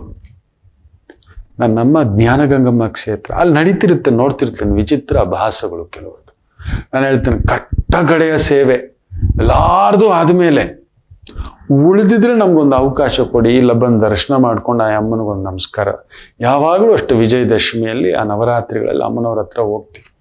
ಒಂದು ಪರಿಪೂರ್ಣವಾಗಿ ಏನೋ ನಮ್ಗೆ ಈ ಥರ ಶಿರಬಾಗಿ, ಅಮ್ಮ ಕರ್ಕೊಬಂದಿದ್ದೀ ಅಮ್ಮ, ನಿಂದಮ್ಮ ಈ ಜೀವ, ನಿಂದಮ್ಮ ಈ ಬುದ್ಧಿ, ನಿಂದಮ್ಮ ಈ ಜ್ಞಾನ ಅಂತ ಹೋಗ್ತೀವಿ. ಅವಾಗ ನೋಡ್ಬೇಕು, ಫೋನ್ ಮಾಡಿದ್ರೆ ಹೇಳ್ತಿರ್ತಾರೆ ದೇವಸ್ಥಾನದ ಪದಾಧಿಕಾರಿಗಳು, ಎಲ್ಲ ಗುರುಗಳೇ ನಿಮ್ಗೆ ಗೊತ್ತಿದೆಯಲ್ಲ, ಅವ್ರು ಒಪ್ಕೊಂಡಿದ್ದಾರೆ, ಇವ್ರು ಒಪ್ಕೊಂಡಿದ್ದಾರೆ. ಇಲ್ಲ, ಬೇರೆ ದಿನಗಳು ನನಗೆ ಕಾರ್ಯಕ್ಷೇತ್ರ ಕಾರ್ಯಕ್ರಮ ಇರ್ತಾರ, ಗುರುಗಳೇ ನಿಮಗೆ ಗೊತ್ತಿದೆಯಲ್ಲ, ಅವ್ರುಗಳು ಅವ್ರದ್ದು ಸರಿ ಆಗ್ಲಿಪ್ಪ, ಇಲ್ಲ ಮುಗಿದ ಮೇಲೆ ಮೊದಲನೇ ಪೂಜೆ ಆಗ್ಲಿ, ಕಡೇ ಪೂಜೆ ಕೊಡಿ ಅಂತ. ನಾನು ಏನ್ ಗುರುಗಳು ಪರವಾಗಿಲ್ಲ, ಆ ಅಮ್ಮ ಎಲ್ಲಿದ್ದರೂ ಯಾವಾಗಿದ್ದರೂ ನನ್ನನ್ನು ಯಾವಾಗಲೂ ಹರಿಸಿರೋದೆ. ನನ್ನನ್ನು ಹರಿಸಿಲ್ಲ ಅಂದಿದ್ದ ದಿನ ನಾನಿಲ್ಲ. ಆ ತಾಯಿ ಜಗನ್ಮಾತೆ ಅಂಥದ್ದೊಂದು ಪರಿಪೂರ್ಣ ಜ್ಞಾನಗಂಗ. ಆ ತಾಯಿಗೆ ನಾನು ಮನಸ್ಸಿಂದ ಹೇಳ್ಕೊಳ್ಳೋದೆ ಜ್ಞಾನಗಂಗಾ ಅಂತ. ಜ್ಞಾನವೇ ಪರಿಪೂರ್ಣವಾಗಿ ಏನಾದ್ರೂ ಇಷ್ಟು ಮಾತಾಡೋ ಶಕ್ತಿ ಅಂತಕ್ಕಂಥದ್ದು. ಸಾತ್ವಿಕ ಅಂದ್ರೆ ಏನ್ ಗೊತ್ತಿರ ಮಕ್ಕಳೇ, ಎಲ್ಲವೂ ನಿರಂಕಾರ, ಎಲ್ಲವೂ ನಿನ್ನದೇ ಅನ್ನೋ ಒಂದು ಭಾವ. ನೀನು ಮಾಡಿಸಿದ್ದು, ನೀನು ತರಿಸಿದ್ದು, ನೀನು ಕೊಡಿಸಿದ್ದು, ನೀನು ನುಡಿಸಿದ್ದು, ನೀನು ಆಲಾಪಿಸಿದ್ದು ಎಲ್ಲವೂ ಶರಣಾರ್ಥಿ. ನನ್ನದು, ನಾನು ಮಾಡಿದ್ದು ದಾನ, ನಾನು ಮಾಡಿದ್ದು ನನ್ನ ಅಕ್ಕನಿಗೆ, ನಾನೇ ಮಾಡಿದ್ದು ನನ್ನ ತಂಗಿಗೆ, ನಾನು ನಿಂತು ಮಾಡಿದೆ, ನಾನು ನಿಂತು ನಡೆಸ್ದೆ. ದೈವ ಇದೆ ಬಿಡಿಯಪ್ಪ, ದೈವ ನೀನಿದ್ದೀಯ, ನೀನು ನಡೆಸ್ತಿದ್ದೀಯ ನನ್ನನ್ನು, ನೀನು ಕೊಡಿಸಿದ್, ನೀನು ಕೊಟ್ಟೆ, ನಾನು ಕೊಟ್ಟೆ. ನೀನ್ ಕೊಟ್ಟೆ, ಕೊಡೋ ಬುದ್ಧಿಯೂ ಕೊಟ್ಟೆ. ನಮ್ಮ ಗುರುಗಳಿಗೆ ಒಬ್ರು ಸೋದರ ಮಾವ ಅಂತಿಂತ ಶ್ರೀಮಂತಲ್ಲ, ಅಗರ್ಭ ಸುವರ್ಣ ಗರ್ಭ ಶ್ರೀಮಂತ ಆಗ್ಬಿಟ್ಟ. ದೈವ ಕೊಡ್ತು, ಇರ್ಲಿ ಚೆನ್ನಾಗಿರ್ಲಿ. ಆದ್ರೆ ಒಡಹುಟ್ಟಿದ ಹೆಣ್ಮಕ್ಳು, ಒಡಹುಟ್ಟಿದ ಸೋದರರು ಒಬ್ಬರಿಗೂ ಎಂಜಲ ಕೈಯಲ್ಲೂ ಕೂಡ ಆತ ಹಿಂಗ ಅಂದಿದ್ದಿಲ್ಲ. ಅದೇನು ಬಂತು ಮರ್ಕಟ ಬುದ್ಧಿ, ಇಲ್ಲ ಜನ್ಮತ ಬಂದ್ಬಿಟ್ಟಿರುತ್ತೆ ಸರ್ಪಗಳ ಬುದ್ಧಿ, ಪಶು ಬುದ್ಧಿ. ಒಡಹುಟ್ಟಿದವ್ರಿಗಾಗದವನು, ಎತ್ತವ್ರಿಗಾದವನು. ಅಯ್ಯೋ, ಅಂತ ವ್ಯಕ್ತಿಗಳು ನಿಜ ಹೇಳ್ತಾನೆ ಮಕ್ಕಳೇ, ನಿಮ್ ಸುತ್ತಮುತ್ತಲಿದ್ರೆ ಹೆತ್ತವ್ರಿಗೆ ಆಗಿಲ್ಲ, ಒಡಹುಟ್ಟಿದವ್ರಿಗೆ ಆಗಿಲ್ಲ, ಈ ವ್ಯಕ್ತಿ ನಿಜವಾಗ್ಲೂ ನಮ್ಗೆ ಆಗ್ತಾನೆ ಅಂದ್ರೆ ಅವನು ಏನೋ ಲಾಭಕ್ಕಿರೋದು. ನೆನಪಿಟ್ಕೊಳ್ಳಿ, ಅವನ ಲಾಭಕ್ಕೆ 100% ಹೇಳ್ತಾನೆ. ಸಮಾಜ ಬಹಿಷ್ಕೃತ, ಅವನು ಕುಟುಂಬ ಬಹಿಷ್ಕೃತ. ನಮ್ ಗುರುಗಳು ಹೇಳ್ತಿದ್ದೆ, ಹೆತ್ತವ್ರಿಗೆ ಅನ್ನ ಹಾಕಿಲ್ಲ, ಒಡಹುಟ್ಟಿದವ್ರಿಗೊಂದು ಅಂತ ಒಂದು ವ್ಯಕ್ತಿ ಕುರುಗೋರು ನಮ್ಮ ಗುರುಗಳ ತಾಯಿ. ಏನೋ ಕಣ, ಅವನು ಒಂದಿನ ಎಲೆ ಅಡಿಕೆಗೆ, ಒಂದಿನ ಹೇಗಿದ್ದೀಯಮ್ಮ ಅಂತ ಒಂದು ಅರಿಶಿನ ಕುಂಕುಮಕ್ಕೆ ಕರೆದೇ ಇಲ್ಲ, ಹಾಗೆ ಹೀಗೆ ಅಂತ ಇರುತ್ತಲ್ವ ಹೆಣ್ಮಕ್ಳಿಗೆ.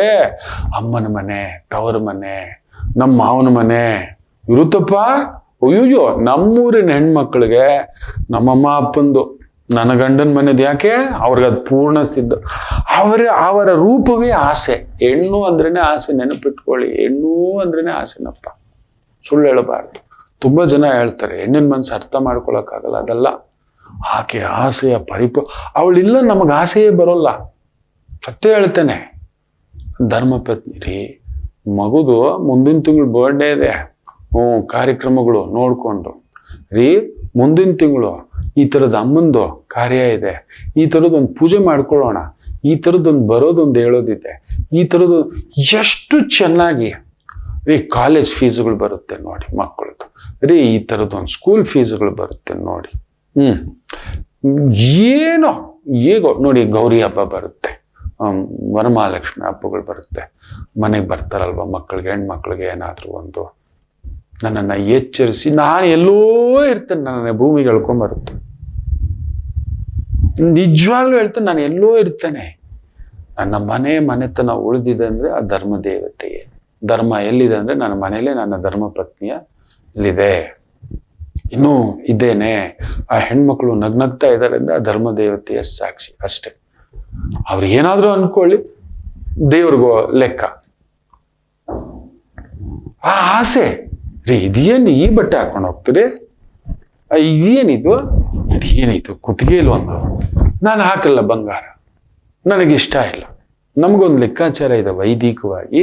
ನಾವು ಈ ಸ್ಥಾನಕ್ಕೆ ಕುಳಿತಾಗ ಒಂದು ಲೆಕ್ಕಾಚಾರ ಇದೆ ಮಕ್ಕಳೇ, ನಮಗೆ ಗೊತ್ತಿಲ್ಲ. ಕಂಠ ಶುದ್ಧಿ, ನಾಡಿ ಶುದ್ಧಿ, ಆತ್ಮಶುದ್ಧಿ ಅನ್ನತಕ್ಕಂಥದ್ದಿದೆ. ಇಲ್ಲಿ ಇಲ್ಲಿ ಇಲ್ಲಿ ಇರಬೇಕು, ಒಂದಷ್ಟು ಬಂಗಾರ ಇರಬೇಕು ನೋಡಿ. ಇಲ್ಲಿ ಲಂಗು ಹಾಕಿಲ್ಲ, ಆದರೆ ಕಾರ್ಯಕ್ರಮಗಳಿಗೆ ಹೋದ್ರೆ ಆಕೆ ಸೀದಾ ತೆಗೆದು ಹಾಕಿರ್ತಾಳೆ, ಇಲ್ಲ ಹಾಕಿರ್ತಾಳೆ. ಇದೇನಿದು ಕುತ್ತಿಗೆಯಲ್ಲಿ ಬೋಳು, ನಾನು ಮನೆಗೆ ಹೋಗಿದ್ದೆಲ್ಲ ತೆಗೆದಿದ್ದೀನಿ, ಬೋಳು ಕುತ್ತಿಗೆ ಮಾಡಿ ಇಟ್ಕೋತೀರ ನೀವು ಅಂತ. ಅದಕ್ಕೆ ನನಗೆ ಜಪಮಾಲೆ ಅಂದ್ರೆ ಇಷ್ಟ. ಅದಕ್ಕೆ ತುಳಸಿ ಮಾಲೆ ಮಾಡಿ, ನೀವು ನಂಬಲ್ಲ, ಆ ಪುಣ್ಯಾತ್ಮರು ಯಾರೋ ತುಳಸಿ ಮಾಲೆ ಮಾಡೋರ ಹತ್ರ ಹೋಗಿ ಹುಡುಕಿ ತೆಗೆಸಿ ನಿಂತು 3 ದಿನ ಇದ್ದು ಮಾಡಿಸಿ ಪುಣ್ಯಾತ್ಕಿತಿ ತಗೊಬಂದು ನನ್ನ ಕುತ್ತಿಗೆಯಲ್ಲಿ ಹಾಕ್ಸಿದ್ರು. ನೀವು ಬರೀ ಕುತ್ತಿಗೆಯಲ್ಲಿ ಇರ್ತೀನಿ, ನಂಗೆ ಗೊತ್ತು ನೀವು ಬಂಗಾರ ಹಾಕಲ್ಲ ಅಂತ. ನಮ್ಮನ್ನ ಎಲ್ಲರೂ ಹೆಂಗೆಂಗೋ ನೋಡಬಾರ್ದು, ಹೇಗೋ ನೋಡಬಾರ್ದು. ಅದು ತರೋ ಬಟ್ಟೆನೂ ಅಷ್ಟೇ, ನೀವು ನಂಬಲ್ಲ, ಇದೆಲ್ಲೋ ಹೋಗುತ್ತೆ, ಅದೆಲ್ಲೋ ಹುಡುಕುತ್ತೆ, ಅದೇನೋ ಬ್ರ್ಯಾಂಡ್, ಒಂದು ಚಪ್ಪಲಿ ಸಮೇತ, ಒಂದು ಬನಿಯನ್ ಸಮೇತ, ನಿಜವಾಗ್ಲು ನಾನು ಹಾಕೊಳ್ಳೋ ಶಲ್ಯ ಸಮೇತ ಹುಡುಕಿ ನೀವು ಏನೇನೋ ಹಾಕೋತಿರಲ್ರ ಅಂತ. ನಿಜವೇ ಆ ಧರ್ಮ, ಆ ಚೇತರಿಕೆ, ಆಸೆ, ಆ ಖುಷಿ. ಮನೆ ಹಿಂಗೆ ಬರಬೇಕು, ಸೋಫಾ ಹಿಂಗೆ ಬರಬೇಕು, ಕುತ್ಕೊಳ್ಳೋ ಚೇರ್ ಹಿಂಗೆ ಇರಬೇಕು, ಕುಡಿಯೋ ಬಿಸಿನೀರ್ ಜಗ್ ಹಿಂಗೆ ಇರಬೇಕು, ಲೋಟ ಹಿಂಗೆ ಇರಬೇಕು, ನೀವು ಬೆಳಿಗ್ಗೆ ಎದ್ರೆ ಇದೇ ಕುಡಿಬೇಕು. ಸರಿಯಾದ ಧರ್ಮ ಪತ್ನಿ ಇದ್ದರೆ ಪಡ್ಕೊಂಡು ಬಂದಿರಬೇಕು ಮಕ್ಕಳೇ. ನಾನು ಪಡ್ಕೊಂಡು ಬಂದಿದ್ದೇನೆ. ಹೌದು, ಅವ್ರ ಮನೇಲಿ ನಡೆದಂತಹ ಘಟನೆ. ಆಗ ನಮ್ಮ ಗುರುಗಳು ಹೇಳಿದಂತ ಮಾತು, ನೋಡಮ್ಮ ಪಡ್ಕೊಂಡು ಬರ್ಬೇಕಮ್ಮ ನೀನು. ನಿನ್ನ ಅಣ್ಣ ಶ್ರೀಮಂತನೇ, ನಿನ್ನ ತಮ್ಮ ಶ್ರೀಮಂತನೇ, ದೇವ್ರು ಕೊಟ್ಟಿದ್ದಾನೆ. ಆದರೆ ಕೊಡೋ ಬುದ್ಧಿ ಕೊಟ್ಟಿಲ್ಲ ಬಿಡು, ದೇವ್ರು ಕೊಟ್ಟಾಗ ನಮಗೂ ಒಂದು ಕಾಲ ಬರುತ್ತೆ ಅಂತ. ನಮ್ಮ ಗುರುಗಳು ಹಾಗೆ ನಿಂತರು, ನಾವು ನಂಬೋಲ್ಲ. ಒಡ ಹುಟ್ಟಿದವ್ರಿಗೆ ಎಲ್ರಿಗೂ ದೇವ್ರು ಅವ್ರಿಗೆ ಕೊಟ್ಟರು. ಕೊಡೋ ಬುದ್ಧಿನೂ ಕೊಡ್ತು ಅಂತ ಹೇಳೋರು ಅವ್ರ ಅಮ್ಮನಿಗೆ. ಏನಕ್ಕೆ ಯೋಚನೆ ಮಾಡ್ತೀಯ, ದೇವ್ರು ನನ್ಗೊಂದಷ್ಟು ಕೊಟ್ಟಿದ್ದಾನೆ, ಕೊಡೋ ಬುದ್ಧಿನೂ ಕೊಟ್ಟಿದ್ದಾನೆ, ಬಿಡು ನೆಮ್ಮದಿಯಾಗಿರು ಅಂತ ಆ ಮಾತಿನ ಪ್ರಕಾರನೇ ನಿಂತ್ಕೊಂಡ್ರು. ಎಲ್ಲರಿಗೂ ದೇವರು ಕೊಡಲ್ಲ ಮಕ್ಕಳೇ, ಕೊಟ್ಟವ್ರಿಗೆ ಕೊಡೋ ಬುದ್ಧಿಯೂ ಕೊಡಲ್ಲ. ಸಾತ್ವಿಕ ಅಂದ್ರೆ ಅದು, ಅಯ್ಯ ಕೊಟ್ಟಿದ್ದಿ ಇದನ್ನು ಕೊಡೋ ಬುದ್ಧಿ ಕೊಡಿ. ಜ್ಞಾನ ಮುಚ್ಚಿಡೋ ಅಂಥದ್ದಲ್ಲ, ನಿಮ್ ಮುಂದ್ಗಡೆ ಹಂಚುವಂಥದ್ದು, ಹೇಳುವಂಥದ್ದು, ತೋರ್ಸ್ಕೊಳ್ಳುವಂಥದ್ದು ಅನ್ನೋ ಒಂದು ಮಾತು. ಇದನ್ನ ನೆನಪಲ್ಲಿ ಇಟ್ಕೊಳ್ಳಿ. ಏನಕ್ಕೆ ದೇವರಿಗೆ 3 ಪ್ರದಕ್ಷಿಣೆ ಆಗ್ತೇವೆ ಅಂದ್ರೆ ಇದೆ, ಆ ಸಾತ್ವಿಕ, ರಜೋಗುಣ, ತಮೋಗುಣ ನನ್ನಲ್ಲಿ ಕಡಿಮೆ ಮಾಡು. ನಾನು ನಂದೆಯ ಆಲಸ್ಯ, ಆ ದರಿದ್ರತೆ, ಆ ಒಂದು ದುಷ್ಟ ಬುದ್ಧಿ, ಇನ್ನೊಂದು ಅಲ್ಲಿಗೆ ಅದಕ್ಕೆ ಹೋಗೋದು ಆಲಯದಲ್ಲಿ 3 ಪ್ರದಕ್ಷಿಣೆ. ಅದಕ್ಕೆ ಮೀರಿ ಹಾಕಕ್ಕೆ ಹೋಗ್ಬೇಡಿ. ನಾನು 11 ಹಾಕಿದ್ರೆ ಏನ್ ಬಂತು, ನಾನು 108 ಪ್ರದಕ್ಷಿಣೆ ಹಾಕಿದ್ರೆ ಏನ್ ಬಂತು, ನಾನು 108 ಜಪ ಮಾಡಿದ್ರೆ ಏನ್ ಬಂತು, ಏನು ಬರಲ್ಲ. ನಿಮ್ ಮೈಂಡ್ ಇನ್ನೆಲ್ಲೋ ಇಟ್ಕೊಂಡು ಮಾಡೋ ಕರ್ತೀವ. ಗಂಡನ್ಗೆ ಒಂದು ಮಾಡಿಲ್ಲ, ಹೆಂಡತಿಗೆ ಒಂದು ಒಳ್ಳೆ ಊಟ ಕೊಡ್ಸಿಲ್ಲ, ಬಟ್ಟೆ ಕೊಡ್ಸಿಲ್ಲ, ನೀವು ಹೋಗ್ಬಿಟ್ಟು ಸಪ್ತ ಸಮುದ್ರ ಮುಳುಗ್ ಬಂದ್ಬಿಟ್ರೆ, ಕೇದಾರ್ನಾಥ್, ಬದ್ರಿನಾಥ್, ಕಾಶಿನಲ್ಲಿ ಎಷ್ಟು ಮುಳುಗ್ ಬಂದ್ರು ಅಷ್ಟೇ. ನೆನ್ಪಿಟ್ಕೊಳ್ಳಿ, ಕಾಶಿಯಲ್ಲಿ ಎಷ್ಟು ಮುಳುಗಿ ಬಂದರೂ ಅಷ್ಟೇ. ಇದೇ ಸತ್ಯ. ನೀವೇನಾದ್ರೂ ಅನ್ಕೊಳ್ಳಿ, ಬೇಜಾರು ಮಾಡ್ಕೋಬೇಡಿ. ಇದೇ ನಿತ್ಯ. ಹಾಗಾದ್ರೆ ನಿತ್ಯ ಮಹದೇಶ್ವರನ ಸಾನ್ನಿಧ್ಯದಲ್ಲಿ ನಿಂತ್ಕೊಂಡಿರ್ತಾರೆ, ನಿತ್ಯ ಧರ್ಮಸ್ಥಳದಲ್ಲಿ ಸಾನ್ನಿಧ್ಯ, ಅವರೆಲ್ಲ ಎಲ್ಲಿಗೋಗಿ ನಿಂತ್ಕೋಬೇಕು, ಯಾವ ಸ್ಥಾಯಿಗೆ ಹೋಗಿ ನಿಂತ್ಕೋಬೇಕು ಯೋಚನೆ ಮಾಡಿ ನೋಡಿ. ನಿತ್ಯ ಅಲ್ಲಿ ಸೇವಕರುಗಳಿದ್ದಾರೆ, ಸೇವಾ ವೃತ್ತಿ, ಸೇವಾ ಮನೋಭಾವದಿಂದ ಆ ಭಗವಂತನಿಗೆ ನಾನಾ ವಿಧವಾದಂಥ ಸೇವೆಗಳಲ್ಲಿ ಓಡಾಡ್ತಿರ್ತಾರೆ. ವಾದ್ಯಂ, ಸಂಗೀತಂ, ನೈವೇದ್ಯಂ, ಅಲಂಕಾರಂ, ಈ ಥರದ್ದು. ಅವರೆಲ್ಲ ಯಾವ ಸ್ಥಾಯಿಗೆ ಹೋಗ್ಬೋದಿತ್ತು ಯೋಚನೆ ಮಾಡಿ ನೋಡಿ. ಪೂರ್ಣ ಆತ್ಮ ಐಶ್ವರ್ಯ ಬೇರೆ, ಆತ್ಮ ಶ್ರೀಮಂತಿಕೆ ಬೇರೆ. ಇದನ್ನ ಅರ್ಥ ಮಾಡ್ಕೊಳ್ಳಿ. ಆಯ್ತು, ಇನ್ನಷ್ಟು ಮಾಹಿತಿಗಳು ಹಂಚ್ಕೊಳ್ಳೋಣ. ಒಂದು ಪುಟ್ಟ ವಿರಾಮ ತಗೊಂಡು ವಾಪಸ್ ಬರೋಣ. ಮಾತೃದೇವೋ ಭವ. ನಮಾಮಿ ಶಂಕರ. ನನ್ನ ಪ್ರೀತಿಯ ಆಧ್ಯಾತ್ಮಿಕ ಬಂಧುಗಳೇ, ಪ್ರತಿಯೊಬ್ಬರ ಜೀವನದಲ್ಲೊಂದು ಕೆಲವೊಂದು ಪ್ರಶ್ನೆಗಳಿರುತ್ತೆ, ಉತ್ತರವಿಲ್ಲದ ಪ್ರಶ್ನೆಗಳಿಲ್ಲ. ಅಂಥದ್ದೊಂದು ಸಮಸ್ಯೆ ಇದೆಯಾ? ಜ್ಯೋತಿಷ್ಯ ಮುಖೇನ ಹಾಗೂ ಆಧ್ಯಾತ್ಮಿಕ ಮುಖೇನ ನಿಮ್ಮ ಪ್ರಶ್ನೆಗಳಿಗೊಂದು ಪುಟ್ಟ ಸಮಾಧಾನ. ಈ ಕೂಡಲೇ ಕೆಳಗಿನ ಸಂಖ್ಯೆಗೆ ಕರೆ ಮಾಡಿ, ಇಲ್ಲವೇ ವಾಟ್ಸಪ್ ಮಾಡಿ, ಹಾಗೂ ನಮ್ಮ ನಮಾಮಿ ಶಂಕರ ಯೂಟ್ಯೂಬ್ ಚಾನೆಲ್ ಮುಖಾಂತರವೂ ಕೂಡ ಸರಳ ಪರಿಹಾರವನ್ನು ತಾವು ವೀಕ್ಷಿಸಿ ಹಾಗೂ ಪಡೆಯಬಹುದು. ನಮಾಮಿ ಶಂಕರ. ನಮಾಮಿ ಶಂಕರ. ಆರುದ್ರ ನಕ್ಷತ್ರ ಖಂಡಿತ ತುಂಬಾ ಜನಕ್ಕೆ ನೋವಾಗಿರುತ್ತೆ. ಇದೇನು ಗುರುಗಳೇ, ಸತ್ಯ ಕಹಿಯಾಗೇ ಇರುತ್ತೆ. ಸುಮ್ಮನೆ ಹೀಗೆ ಇಟ್ಕೊಂಡು ನಿಮ್ಮನ್ನ ಮುದ್ದಾಗಿ ಹಿಂಗೆ ಮಾತಾಡ್ಬಿಟ್ಟು ದಿನ ಭವಿಷ್ಯ ಹಂಗೆ ಹೇಳ್ಬಿಟ್ಟು ಇರುವುದನ್ನು ಹೇಳಬೇಕು, ತಿಳಿಸ್ಕೊಡ್ಬೇಕು, ನಿಮ್ಮಲ್ಲಿ ಜಾಗೃತಿ ಮೂಡಿಸ್ಬೇಕು. ಎದ್ದು ಗಂಡನ್ಗೆ ಊಟ ಹಾಕ್ತೆ, ಹೆಂಡತಿಗೆ ಒಂದು ಒಳ್ಳೆ ಬಟ್ಟೆ ಕೊಡಿಸ್ತೆ, ಅಮ್ಮ ಅಪ್ಪನ ಜೊತೆ ಮಧುರವಾಗಿರುತ್ತೆ. ಅಲ್ಲೆಲ್ಲೋ ಹೋಗ್ಬಿಟ್ಟು ಹುಣ್ಣಿಮೆ ದರ್ಶನ, ಅಮಾವಾಸ್ಯೆ ದರ್ಶನ, ಸ್ವಾತಿ ನಕ್ಷತ್ರಕ್ಕೆ ಇನ್ನೊಂದು ನರಸಿಂಹ ದರ್ಶನ. ಫಸ್ಟ್ ನೀವು ಮಾಡುವ ಕರ್ತವ್ಯದಲ್ಲಿಯೇ ಭಗವಂತನಿದ್ದಾನೆ. ಕರ್ತವ್ಯ ದೊಡ್ಡದು. ನಿಮ್ಮ ಕರ್ತವ್ಯ ಏನು ಅಂತ ಬೆಳಿಗ್ಗೆ ಎದ್ದು ಯೋಚನೆ ಮಾಡಿ. ವಿದ್ಯಾರ್ಥಿ ಆಗಿದ್ದೀರಲ್ವಾ, ವಿದ್ಯಾರ್ಥಿ ಆಗಿರಿ. ಮಗನಾಗಿದ್ದೀರಲ್ಲ, ಮಗನಾಗಿರಿ. ಮಗಳಾಗಿದ್ದೀರಲ್ಲ, ಮಗಳಾಗಿರಿ. ತಂದೆಯಾಗಿದ್ದೀರಲ್ಲ, ತಂದೆಯಾಗಿ ಯೋಚನೆ ಮಾಡಿ. ಗಂಡನಾಗಿದ್ದೀರಲ್ಲ, ಗಂಡನಾಗಿ ಯೋಚನೆ ಮಾಡಿ. ಯಜಮಾನನಾಗಿದ್ದೀರ, ಯಜಮಾನ. ಸೇವಕನಾಗಿದ್ದೀರ, ಸೇವಕ. ವೈದಿಕನಾಗಿದ್ದೀರ, ವೈದಿಕ. ಡ್ರೈವರ್ ಆಗಿದ್ದೀರ, ಡ್ರೈವಿಕ. ಕೃಷಿಕ ಆಗಿದ್ದೀರ, ಕೃಷಿಕ. ಏನೇನೋ ಆ ಕರ್ತವ್ಯಗಳನ್ನ ಮರೆತು ಬೇರೆ ಏನೇನೋ ಮಾಡಕ್ ಹೋಗ್ಬೇಡಿ ನೀವು. ಅದಕ್ಕೆ ನಮ್ಮ ಕೃಷಿಕರ ಹತ್ರ, ನಮ್ಮ ಅನ್ನದಾತರು, ರೈತರ ಹತ್ರ ಕಲಿಯುವಂಥದ್ದು ತುಂಬಾ ಇದೆ. ಅವ್ರು ವರ್ಷಕ್ಕೊಮ್ಮೆ ಮಹದೇಶ್ವರನ ಬೆಟ್ಟ ಇಲ್ಲ ನಮ್ಮ ಧರ್ಮಸ್ಥಳದ ಜಾತ್ರೆಗೆ ಹೋಗೋದು, ಪಂಡ್ರಾಪುರ ಜಾತ್ರೆ ವರ್ಷಕ್ಕೊಮ್ಮೆ ಬಂಡಿ ಕಟ್ಟೋ ಅಂತಾರೆ ಒಂದು ವಾರಕ್ಕೆ. ದಿನಾ ಮಹದೇಶ್ವರನ ಹತ್ರ ಹೋಗಿ ಕೂತ್ಕೊಳ್ಳಲ್ಲ. ನಮ್ಮ ಅನ್ನ ಕತೆ ಅಷ್ಟೇ, ನಮ್ಮ ಅನ್ನದ ಕತೆ ಅಷ್ಟೇ. ಇದೇ ಸತ್ಯ. ನೀವು ಯಾರಿಗೂ ನಮಸ್ಕಾರ ಹಾಕೋದ್ ಬೇಡ. ಒಬ್ಬ ರೈತ ಸಿಕ್ಕಿದ್ರೆ ಶಿರಸಾಷ್ಟಾಂಗ ನಮಸ್ಕಾರ ಹಾಕ್ಬೇಕು ಆ ಪುಣ್ಯಾತ್ಮನಿಗೆ. ನಮ್ಗೆ ಅನ್ನ ಇಡ್ತಿದ್ಯಾ, ಅನ್ನಪ್ರಭು ಭಗವಂತ ನಿನ್ನ ರೂಪದಲ್ಲಿದ್ದಾನೆ, ದೈವಂ ಮಾನುಷ್ಯ ರೂಪೇಣಂ ಅಂತ ಹೇಳ್ಬಿಟ್ಟು ತಿಳ್ಕೊಳ್ಳೋದೇ ಇಲ್ಲ ನಾವು. ಅಷ್ಟೇ ಇರ್ಲಿ. ಮೇಷರಾಶಿ. ಚಂದ್ರ ಆರುದ್ರ ನಕ್ಷತ್ರದಲ್ಲಿದ್ದು, ಅಂದ್ರೆ ರಾಹು ನಕ್ಷತ್ರದಲ್ಲಿದ್ದು, ಆ ರಾಹು ವಿಶೇಷವಾಗಿ ಗುರುಸಾರದಲ್ಲಿದ್ದು, ಮತ್ತೆ ಗುರು ಕುಜನ್ ಸಾರದಲ್ಲಿದ್ದು, ಕುಜ ಬುಧನ್ ಸಾರದಲ್ಲಿದ್ದು, ಬುಧ ವಿಶೇಷವಾಗಿ ಚಂದ್ರನ್ ಸಾರದಲ್ಲಿದ್ದಾನೆ. ಸೊ ಮೇಷರಾಶಿ ಚೆನ್ನಾಗಿದೆ, ತೊಂದರೆ ಏನಿಲ್ಲ. ಜಡ್ಜಸ್ಸು, ಲಾಯರ್ಸು, ಅಡ್ವೊಕೇಟ್ಸು, ನ್ಯಾಯಾಂಗ, ಕಾರ್ಯಾಂಗ, ಧರ್ಮಾಂಗ, ಪತ್ರಿಕಾರಂಗ, ಮಾಧ್ಯಮ ರಂಗ, ಬರವಣಿಗೆ, ಗೈಡೆನ್ಸು, ಮಾರ್ಗದರ್ಶನ, ಇಂತಹ ವೃತ್ತಿ ಉದ್ಯೋಗ ಅದ್ಭುತವಾಗಿರತಕ್ಕಂಥ ಒಂದು ದಿನವಾಗಿರುತ್ತೆ. ವೃಷಭ ರಾಶಿ,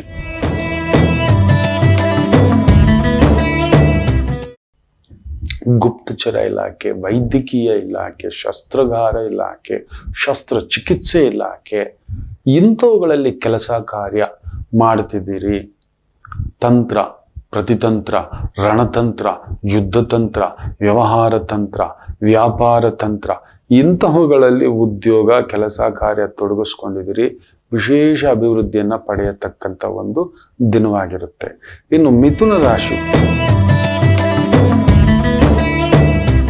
ಖುದ್ದು ಚಂದ್ರ ರಾಹು ಸಾರದಲ್ಲಿ ನಿಮ್ಮ ಮನೆಯಲ್ಲಿದ್ದು ಆ ರಾಹು ನಿಮಗೆ ಭಾಗ್ಯದಲ್ಲಿದ್ದಾನೆ. ಚೆನ್ನಾಗಿದೆ. ವೈದಿಕ ಕೆಲಸಗಳು, ಯಜ್ಞ, ಯಾಗ, ಪೂಜೆ, ಪುನಸ್ಕಾರ, ಹೋಮ, ಹವನ, ಧಾರ್ಮಿಕ, ಇಂತಹ ಒಂದು ವೃತ್ತಿ ಉದ್ಯೋಗದಲ್ಲಿರತಕ್ಕಂಥವರಿಗೆ ವಿಶೇಷ ಅಭಿವೃದ್ಧಿಯನ್ನ ಪಡೆಯತಕ್ಕಂಥ ಒಂದು ದಿನವಾಗಿರುತ್ತದೆ. ಕರ್ಕಾಟಕ ರಾಶಿ, ರಾಹು ಅಷ್ಟಮ, ಚಂದ್ರ ವ್ಯಯಭಾವ, ಅಲ್ಲೆಲ್ಲೋ ಒಂದು ಸಣ್ಣ ತೊಳಲಾಟ, food infection, water infection, air infection, dust allergy, ಈ ಥರದ್ದಿರ್ತಕ್ಕಂಥದ್ದು ಇರುತ್ತೆ. ಸ್ವಲ್ಪ ಬಿಸಿನೀರು ಕುಡೀರಿ.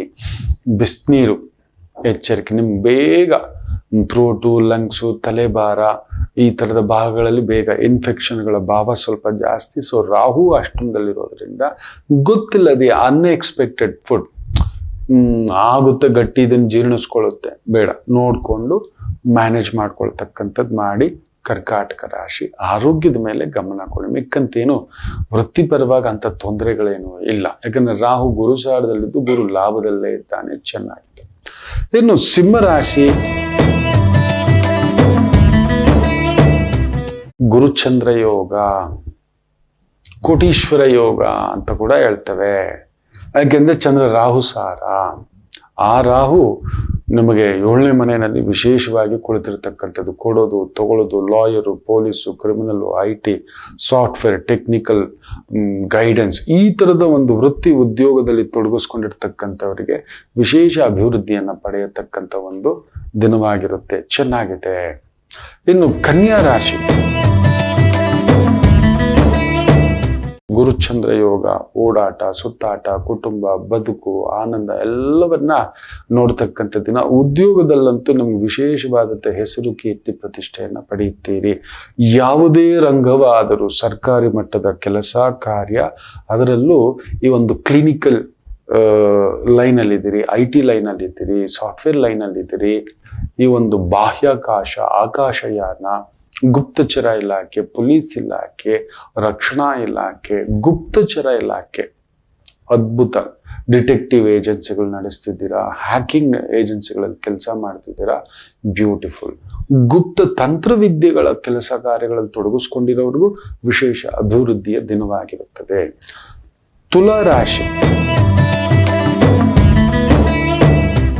ಗುರುಚಂದ್ರ ಯೋಗ ಭಾಗ್ಯದಲ್ಲಿ, ವೃತ್ತಿಯಲ್ಲಿ ಭಾಗ್ಯಂ, ಗೌರವಂ, ಸನ್ಮಾನಂ, ಸಮಥಿಂಗ್ ಸ್ಪೋರ್ಟ್ಸ್ ಕಲಿಸೋದು, sports coaching, dance coaching, music coaching, anything coaching, training, ಪ್ರವಚನ, ಆಧ್ಯಾತ್ಮಿಕ, ಮೆಡಿಕಲ್ಗೆ ಸಂಬಂಧಪಟ್ಟಂತ ಒಂದು ಕಲಿಕೆ ಕಳಿಸ್ತಕ್ಕಂಥ ಒಂದು ಉದ್ಯೋಗ ಕೆಲಸ ಕಾರ್ಯಗಳಲ್ಲಿಯೂ ವಿಶೇಷ ಅಭಿವೃದ್ಧಿಯನ್ನ ಪಡೆಯತಕ್ಕಂಥ ಒಂದು ಅದ್ಭುತವಾದಂಥ ಒಂದು ದಿನವಾಗಿರ್ತದೆ.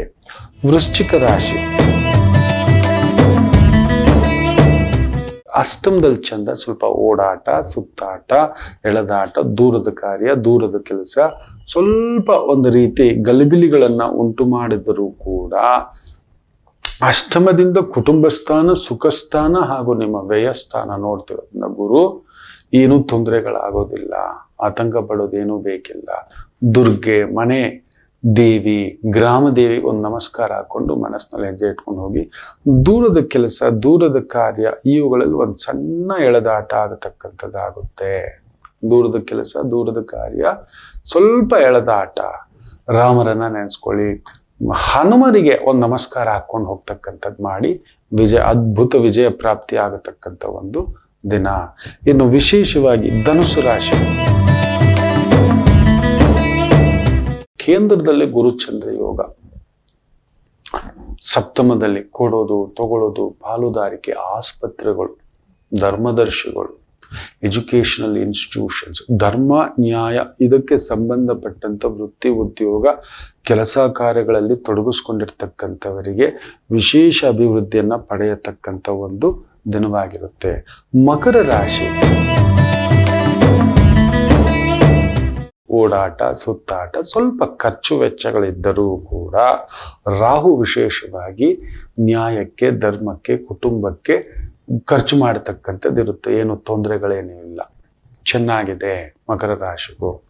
ಕುಂಭರಾಶಿ, ಗುರುಚಂದ್ರ ಯೋಗ, ಪೂರ್ವ ಪುಣ್ಯ ಸ್ಥಾನದಲ್ಲಿ ರಾಹು ನೆಮ್ಮನೆಯಲ್ಲೇ, ಆ ಗುರು ಬೇರೆ ನೋಡ್ತಿದ್ದಾನೆ.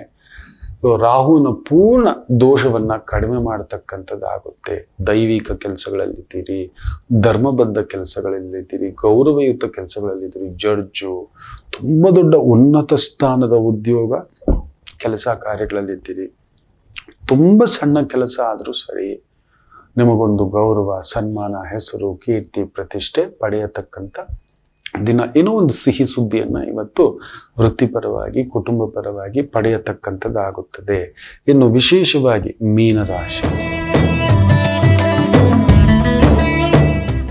ಪೂರ್ಣವಾಗಿ ಗುರುಚಂದ್ರ ಸುಖದಲ್ಲಿರೋದ್ರಿಂದ ಅದು ದಶಮವನ್ನೇ ನೋಡ್ತಿದ್ದಾನೆ. ಪ್ರೊಫೆಷನ್ ಹೌಸನ್ನೇ, ಪ್ರೊಫೆಷನ್ ಕಾರಕ ಚಂದ್ರನ ಜೊತೆ ಪೂರ್ವ ಪುಣ್ಯ ಸ್ಥಾನಾಧಿಪತಿ ಜೊತೆ ನೋಡ್ತಿರೋದ್ರಿಂದ ಪರಸ್ಥಳ, ಪರದೇಶದ ವ್ಯವಹಾರ, ಪರದೇಶದ ವಿದ್ಯೆ, ಪರದೇಶದ ಕೆಲಸ, ದೂರದ ವ್ಯವಹಾರಗಳು, ಎಕ್ಸ್ಪೋರ್ಟ್, ಇಂಪೋರ್ಟ್, ಟ್ರಾವೆಲ್ಸ್, ಒಂದು ರೀತಿ education industry, hospitality industry, medicine industry, food industry, ತೃಪ್ತಿಪಡಿಸ್ತಕ್ಕಂಥದ್ದು, ರಾಜಕೀಯ, ವೈದಿಕ, ಇಂತಹ ಒಂದು ವೃತ್ತಿ ಉದ್ಯೋಗದಲ್ಲೂ ಇರತಕ್ಕಂಥವರಿಗೆ ವಿಶೇಷ ವೃದ್ಧಿಯನ್ನು ಪಡೆಯತಕ್ಕಂಥ ಒಂದು ದಿನವಾಗಿರುತ್ತದೆ. ಎಲ್ಲರಿಗೂ ಒಳ್ಳೆಯದಾಗಲಿ. ಮಾತೃದೇವೋ ಭವ.